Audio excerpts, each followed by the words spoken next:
The Man in the Background. Raymond Vale lived a quiet life, and so was rather disturbed to discover that he was living in the Twilight Zone. He worked nights at the Busy Bee Café off Brea, smoked too much, read the paper cover to cover, kept his life deliberately unremarkable. No pets, no visitors, no risks. He didn't make waves, he didn't ask questions, but strange things started to happen around him. It was all to do with that new television show. He'd come home late, heat still clinging to his skin, and switch on Channel 2. A black and white programme with eerie music and a voice like velvet gravel, the Twilight Zone. The first time, it was a man wandering an empty town, calling out for someone, anyone. Raymond sat up. He'd passed through that town 3 days earlier, stopped for gas. The attendant was gone, the phone off the hook, a cup of coffee still steaming. He hadn't thought much of it, until now. The next week, it was a boy with powers, a small town, people afraid to think. Raymond had driven through Peaksville on a road trip. The gas station attendant had whispered, "Don't think bad thoughts." A boy had walked past his car, eyes too bright. Raymond had left before nightfall. Now the boy was on his screen. Week after week, the pattern continued. A man in a cafe arguing with a fortune-telling napkin dispenser.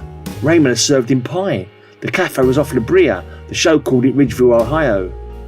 A woman at a bus terminal insisted a reflection blinked independently. Raymond had seen her.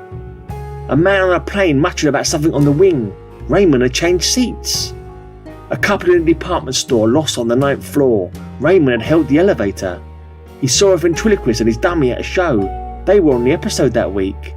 He passed a charity bin. 5 characters once searched for an exit inside. He drove past an accident, seeing the victim being covered up by paramedics. She was Nan Adams. She'd been haunted by a hitchhiker named Death. He hadn't overheard their stories. He hadn't intervened. He'd just been there. And now they were on television. Raymond stopped watching. He stopped going out. He kept his curtains drawn and his voice low. He avoided mirrors, strangers, and moral dilemmas. He knew how these stories ended. But the world kept bending. A man offered him a stopwatch, said it could freeze time. Raymond declined. He began to dream in black and white. One night, he woke to find his apartment different.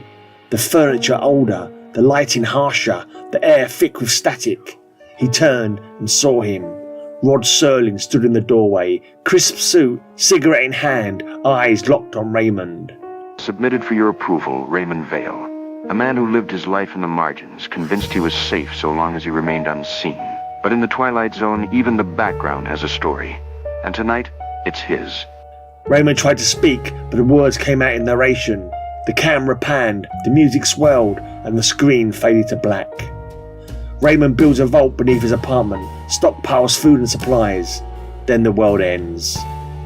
He staggers out of the vault, blinking in the ash. A man sits on the courthouse steps, weeping over shattered lenses. Raymond reaches into his coat, offers a spare pair. "Be more careful with these ones," he suggests. The man looks up. It's Henry Bemis. Bemis puts on the glasses, blinks, smiles. Raymond walks away. Later he avoids a standoff between 2 soldiers who look a lot like Charles Bronson and Elizabeth Montgomery. There goes Raymond Vale, a protagonist no more, wandering off to eke out his own ending in this tale from the grey dimension. Some might call it homage, others plagiarism of the Twilight Zone.